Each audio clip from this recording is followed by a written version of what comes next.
మీనరాశి జాతకులకి గురువారం రోజు అమావాస్య రోహిణీ నక్షత్ర సందర్భంగా గజకేసరి యోగాన్ని ఎలా పొందాలి, తృతీయంలో చతుర్గ్రహ కూటమి యొక్క సంచార స్థితి యోగాన్ని ఎలా పొందాలో ఈ వీడియోలో సవివరంగా సంపూర్ణంగా తెలుసుకుందాం.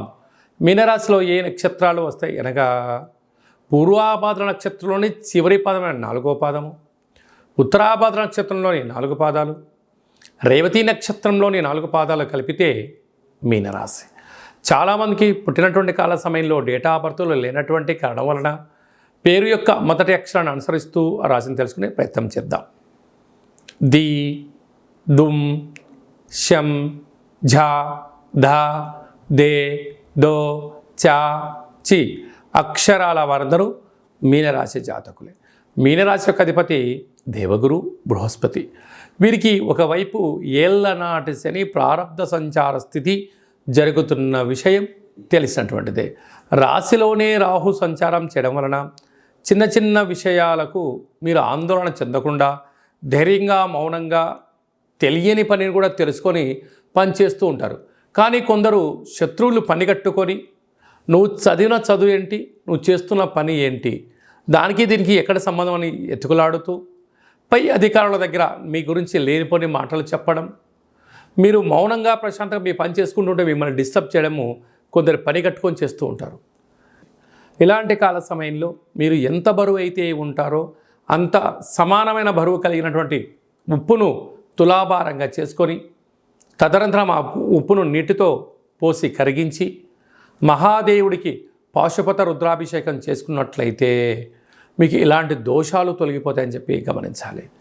ధనావాకు కుటుంబ స్థానంలో కుజ భగవానుడు సంచారం చేయడం వలన కుజదోష ప్రభావం కలగడం వలన దయచేసి ఎవరికి అప్పులు ఇవ్వద్దు, అప్పులు తెచ్చుకోవద్దు. స్థిరాస్తులు చరాస్తులు కాపాడుకునే ప్రయత్నం చేయండి. బంధువులు కదా, మిత్రులు కదా, స్నేహితులు కదా, సన్నిహితులు కదా, వాళ్ళు కష్టాల్లో ఉన్నారు కదా అని చెప్పి మీరు వాళ్ళకి ఇచ్చారా, మీకు మాయ మాటలు చెప్పి సర్వము తీసుకొని మీకు ఇవ్వకపోగా మిమ్మల్ని నలుగురితో 4 రకాలుగా ఇబ్బంది పెట్టే పరిస్థితి ఉంటుంది.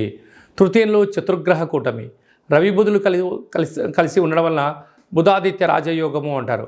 మీ తల్లిదండ్రులకు సంబంధించినటువంటి మీకు రావాల్సిన గవర్నమెంట్ ఉద్యోగాలు రావడం, ప్రభుత్వం నుంచి పత్రాలు కానీ కరెంటు బిల్లులు మోటార్ బిల్స్కి సంబంధించినటువంటి అలాంటివి క్లియర్ చేసుకోవడము, అదే కాకుండా మీకు ప్రభుత్వం నుంచి వచ్చేటువంటి అన్ని రకాల వసతులు మీకు వచ్చే అవకాశాలు చాలా అధికంగా ఉన్నాయి.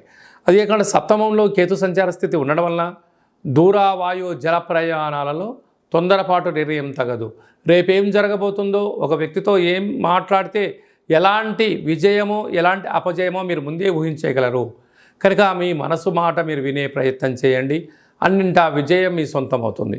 అదే కాకుండా వ్యయంలో శని భగవానుడు ఉండడం వలన మీ జన్మ నక్షత్రం రోజున అష్టమి, పూర్ణిమ, అమావాస్య తిథుల ఎందున దూరావాయు జల ప్రయాణాలు పెట్టుకోవద్దు.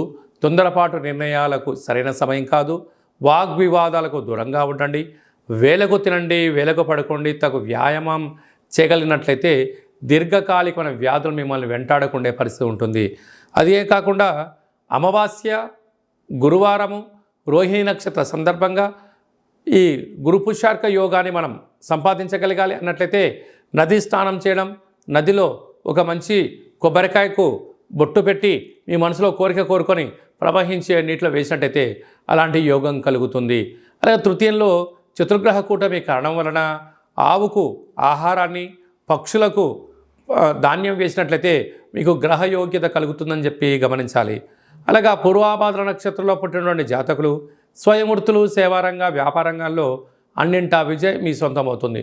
ఉత్తరాభాద్ర నక్షత్ర జాతకులు ట్రావెలింగు, వాహనాలు, ఎక్స్పోర్ట్సు, ఇంపోర్ట్సు, వ్యవసాయ ఆధారిత ఉత్పత్తులు, గృహ భవన నిర్మాణ కార్యక్రమం చేసేవారికి చాలా మంచి కాలం. రేవతి నక్షత్రంలో పుట్టిన జాతకులు సాఫ్ట్వేర్గా ఉండడం, ధనపరమైనటువంటి కార్యక్రమాలు చేయడం, సంస్థలు నెలకొల్పడం, కొత్త కొత్త యాప్స్ కనిపెట్టడం, హోటల్ వ్యాపారాలు, జర్నలిస్టు యోగదాయకం అని చెప్పి గమనించాలి.